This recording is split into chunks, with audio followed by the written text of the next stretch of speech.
حضور پاک مبارک رشتیا وی، قسم دے که دروغ وی، رشتیا وی چې ښځې دا د شیطانانو جالونه دي. خپکیږئ ما دې زمانه کې په مارکیټونو کې ورشه وګورئ، سړي به ډېرې او که ښځې به ډېرې، ښځې به ډېرې.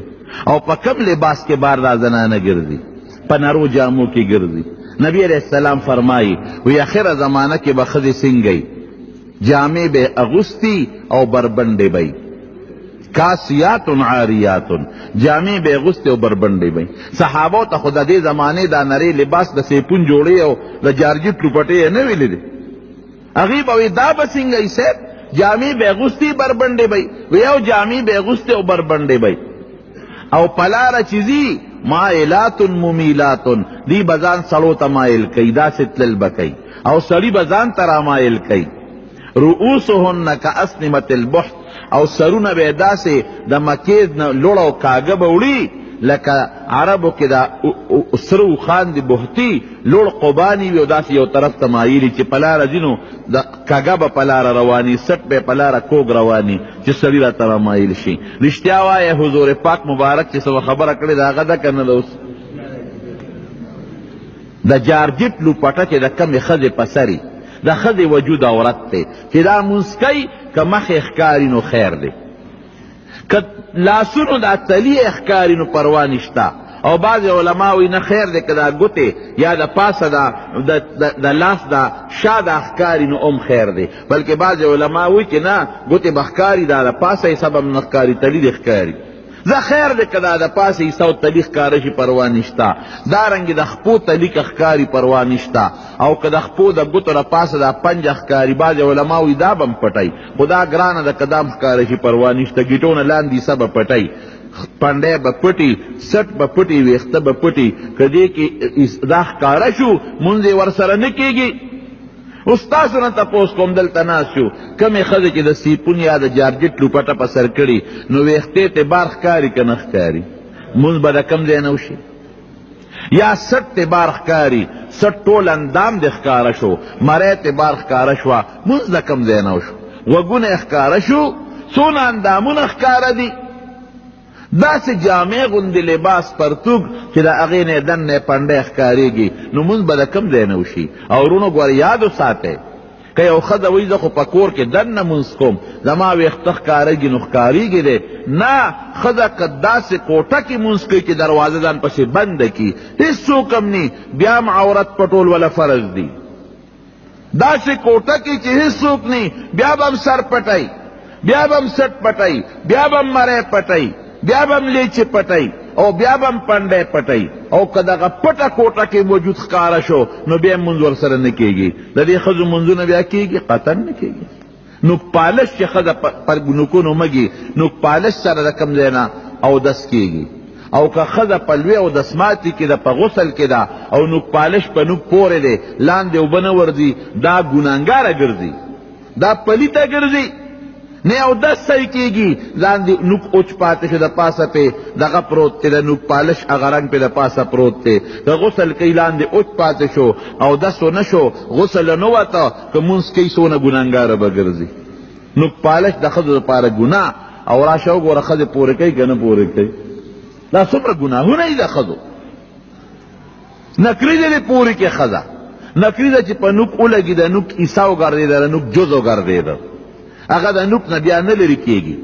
او نوک پالش چې په نوک پورې شو چې معمولي غوندې اوچ شي او زور ورکړي نو ته خوا جدا شي، د نوک عیسه نه ګرځي.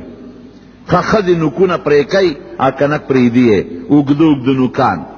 زما یو ماشومه ده، اما ته وي نه بابا، وی نوکان خو پرېږدي نه، ما بچې مونږ خو چې د لار کې انسان د غیر اختیاري په نظر برابر شي، یا سوزکي موزکي کې داسې اوږده اوږده نوکانې وي، وی دی د بیې ښودي، د بیې نوکان راوړي او په نوکونه ایږدي. ښځو سرونه کټ کړل د سړو شان. نبی علیہ السلام ورته لعن الله المترجلات، هغه ښځه چې په جامه کې او په شکل کې د سړو په شان تشبیه کوي، وی په دې د خدای لعنتي. او هغه سړي چې هغې د ښځو په شان جامه اچوي او د ښځو په شان شکل جوړوي، حضور پاک فرمایي په دې د الله لعنتي. دا د ښځو مفسدي دي او فسادات دي. بے ستري پکې شوه، بے حیایي پکې شوه، په لوپټګو په چادرګو کې ګرځي، په دکاندارانو سره په دکانونو کې ګپې شپې لګی، اوس خو لا موبایل پکې بیا راووته، او په موبایلو کې خو تصویر والا موبایل راووته. اورېدلې مې دي هلکان او جنکۍ د موبایل په ذریعه بل ته تصویرونه هم لیږي. د خدای قهر او غضب به په دې وطن نه راځي. مونږ وایو خدایه ماف هم کې، نو په تشه دعا خو نه ماف کېږي چې کومه ګناه کې به هم پرېږدې که نه. ښځې هم د بې حیایۍ نه منې نه کړې، د بې سترۍ نه منې نه کړې، هلکانو سره د خبرو نه منې نه کړې، او سوال کوو چې خدای په مونږ رحم وکړي، ګناه معاف کړي.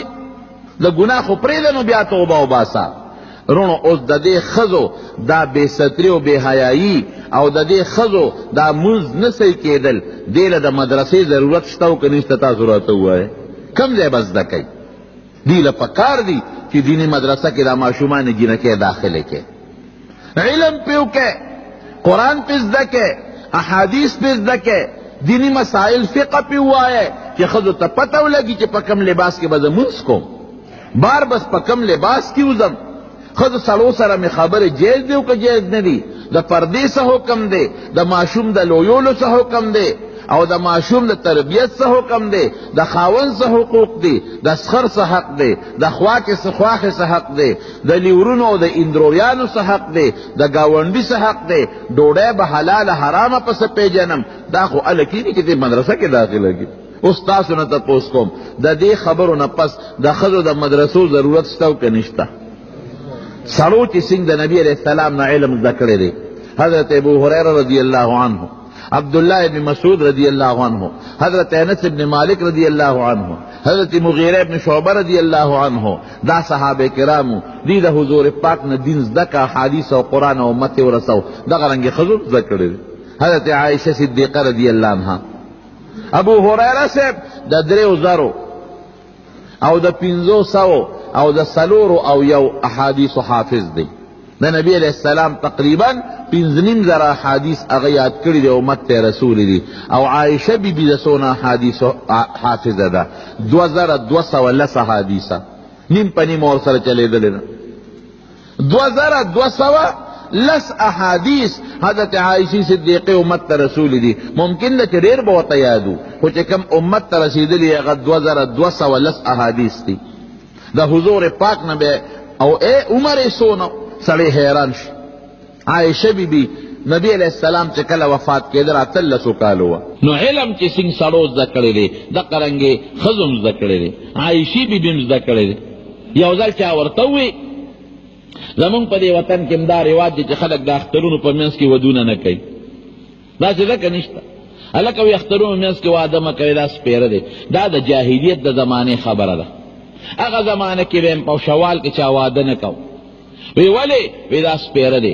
عائشہ بی بی وی دا دا جاہلیت رواج ختم کے وی گورا وی زما وادا نکاح پا شوال کے شوی دا وی وادا میں پا شوال کے شوی دے دلوی اختر پا میاش کے 2 اخترونو میاس کے میں نکام شوی دا وادم شوی دے نوی زمان بختو رخضب لکم دا وی حضور پاک زما پا کوٹا کے دفن دے داغی پا کوٹا کے حضور پاک دفن دے او وی حضور پاک زما پا غیق تے ساخت لیدا ڈڑے دا عائشی بی بی سینے توالے وا وی سر مبارک زما سینے و زما زن سر لگے دلیو کہ دا حضور پاک مبارک نسوتلا او وی دغا وقت سر حضور پاک مبارک بیمارو نوی زما رور راغی عبدالرحمن اغا سر مسواکو نوی نبی علیہ السلام دیر پشاوق اغا مسواک تاو قتل وی ما وطوی چه سیب مسواک تمدلکی گی مگے وی سر مبارک اولقو وی مسواک میرا واغشتا وی میں چی سیب وی چی غاخونو کی ومگا مسواک کلکو وی میں چی سیب در لے نرم کم نو سر مبارکی ولقاو نو مارا واغشتا و پخپل خلکی می پا غاخونو باندی پورا نرم کو نو بیا می حضور پاک مبارک لور کو نو اگی اگا مسواک ومگا اگا مسواک لاس کیو چی روح مبارک لا وی زمان بختو رخزشتا چی اخر وقت زمو دا حضور پاک مبارک لار خدا یوزے کردی دی. شیخت الحدیث دا حدیث الوی استاذ او دا قرآن لوی استاذ او دا لوی صحابہ کرام استاذ عائشہ بی بی دا پخپلا فرمائی یوزل بی بیانی دا حضور پاک مبارک ہو گنے نو چه خلقو تا ہو پتا و چه دا نبی علیہ السلام دا عائشی بی بی سرا زیادہ مینہ دا د اختیار نه بعد حضور پاک ټولو سره یو شان محبت ساته او عائشې سره غیر اختیاري من طبعی د بعض انسان زیات دی. بیبیانو ورته عائشې نبی علیہ السلام ته ووی چې تا له خلک ډالۍ او تحفه راوړي هله راوړي چې تا عائشې بیبي کرې.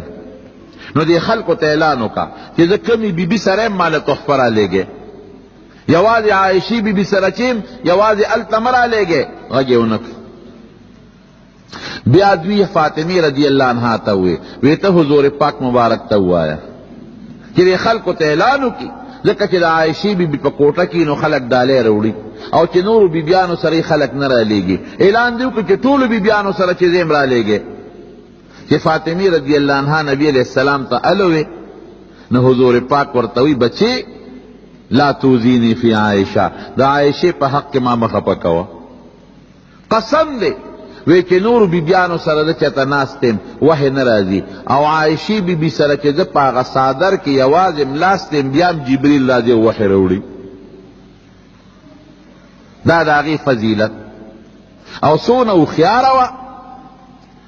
یو ځل فاطمه رضی اللہ عنها ورسره ناسته وه، اخو د حضور پاک لور ده. چا وی ته غوره که فاطمه غوره ده رضی اللہ تعالی عنها.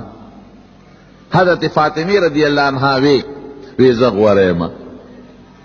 عائشہ بیبي ورته وی ولې؟ وی زه ځکه غوره یم چې زه د پیغمبر علیه السلام د وجود ټوکړه یم. حضور پاک فرمایی فاطمه بزغة منی، فاطمه زما د غوښې یو ټوټه ده. فمن اغضبها فقد اغضبنی، چا چې هغه غصه کړه نو زه یې غصه کړم. نو وی زه د حضور پاک د غوښې ټوټه یم نو زه غوره شم که نه شم؟ ګوره دې هوښیارتوب ته وګوره. دا ورته څه وی؟ وی بېشک دا منم چې ته د حضور پاک د غوښې ټوټه بلکل منم، په دې وجه ته ډېره خوښه او مونږ ته هم ګرانې او د الله هم خوښې او د حضور پاک هم خوښه وي. خو په جنت کې به تا د علي صاحب لاس نیولې هغه سره به روانې او ما به د حضور پاک ګوته نیولې هغه سره به روانې. دی څونه هوښیارتوب دی. دی یو نه وي چې ستا نه زه غوره یم. وی جنت کې لکه ښځې به په جنت کې د خپلو خاوندانو سره دا تاسو سره چې کمې ښځې دي په کورونو کې خدای دې مونږ او تاسو جنت ته سره د خپلو بیبیانو بوتلی کړي. نو ستاسو دا بیبیانې د دنیا دا به د جنت د ښځو سردارانې به څونه حورې چې بنده سره یي د هغې ټولو مشره به ستا د دنیا دا ښځه. ما یو ځل ترجمه کې دا خبره کوله مې دا ښځې به جنت کې در سره یي. یو سړی راته وي د دې بلاګاو نه مونږ جنت کې هم نه خلاصېږو. مې دا بال ته بلاګانې ني، دا بال ته خشتۍ ښکلې بی او ستا بیبي بی په جنت کې. نو څونه ښکلې جواب ورکوي. بېشک زه منم ستا فضیلت د حضور پاک مبارک لورې د هغه د غوښې ټوټی، خو په جنت کې به د خپل خاون علي صاحب سره د هغه ګوته به دې ونیولي او زه په جنت کې د رسول الله مبارک سره یم د هغه ګوته به مې نیولي. بیبیانې ډېرې هوښیارې وي. امهات المؤمنین ورته وی د مسلمانانو میندې النبی اولا بالمؤمنین من انفسهم وازواجه امهاتهم. د پیغمبر بیبی دا د مسلمان مور درونو. نو دین چې څنګه د صحابه کرامو سړو نه خور شوی دی دغه رنګ دین د بیبیانو نه هم خور دی. عائشہ بیبی وګوره، حضرت ام سلمہ رضی اللہ تعالی عنہ وګوره، حضرت میمونہ رضی اللہ تعالی عنہ وګوره، دارنګې نورې ډېرې بیبیانې دي. ام سلیم رضی اللہ تعالی عنہ دی د دین خدمت کړی دی او د حضور پاک مبارک نے حدیث زده کړي دي او قرآن زده کړی دی او د قرآن او د احادیثو پوهه حاصله کړې ده او بیا د امت ته رسول ده. یو ځل ښځو حضور پاک مبارک ته شکایت وکړو، وی صاحب دین د نه ټولو سړو زده کړو، موږ له یو ورځ مقرر کا چې په هغه ورځ موږ درته راځو او موږ ته دین ښیې. حضور پاک مبارک ورته یو خاص ځای مقرر کړو، هلته به نبی علیہ السلام راته او شریعت پې ورته ښو، قرآن او احادیث پې ورته ښو. رونو اوس د ښځو علم زده کول یا د ښځو دین زده کول د هغې دپاره ګورې یو څو شرطونه دي. ابن عامدین شابی رحمت اللہ علیہ په شامی کې لیکلی دي د سړو په شان نه دي دا شرطونه پکې شته. ښځه که په کور کې علم زده کوي ډېره ښه خبره ده، د کیسټ په ذریعه یا د لوډ سپیکر په ذریعه یا د ریډیو په ذریعه ترجمه اوري یا د احادیثو درس ډېره ښه ده. خو ښځه که بار ته وځي استاده ده او یا شاگرده ده، هغې له یو څو شرطونه دي. یو شرط پکې دا دی چې دا به په پرده کې وځي، پرده کې به ځي، دا یو شرط، بې پردې به نه ځي. دویم شرط پکې څه دی؟ که سفر نږدې و لکه د دروازې نه دروازې ته ځي، اکثر دا زنانه په خپله محله کې د یو کوڅې نه بلې کوڅې ته ځي، نو خیر دی که یوازې ځي، یاره چې فتنه نی. او که مزل زیاتو نو ذی رحم محرم، هغه انسان به ورسره ځي چې هغه سره مستقل نکاح همیشه نه کېږي، رور به ورسره ځي، پلار به ورسره ځي، زوی به ورسره ځي، یا خپل خاوند به ورسره ځي، د ماما زوی سره، د ترور زوی سره، د تره زوی سره، لیور سره به نه ځي، دا ګناه ده.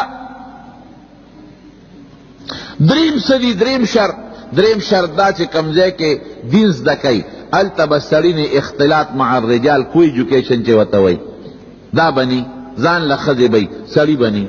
او څلورم د فتنې نه به امني، که چېرته په لاره ورته چا قتل یا فتنه ترې جوړېده بیا به نوځي. چې دا څلور شرطونه یي، نو ښځه د علم زده کولو دپاره او د علم د ښودنې دپاره د کور نه بهر وتې شي. زمانه داسې درونو چې د ښځو فتنې ډېرې زیاتې دي، نو د دین نه خبرول پکار دي. زمانه داسې ده چې د ښځو مفاسد زیات دي، بربنډتوب زیات شو، بیدیني زیاته شوه، او ښځې خو د سړو جالونه دي د شیطانانو، سړي پې ښکار کوي. نو پکار دی چې مونږ ښځو ته علم وښایو، دین ورته وښایو. اوس یو حدیث چې ما وی هغې ته غوږ کېده. حضور پاک فرمایي المرأة اذا صلت خمسها، سړو ته جنت ګټل ګران دي او ښځو ته ګوره ډېر اسان دي.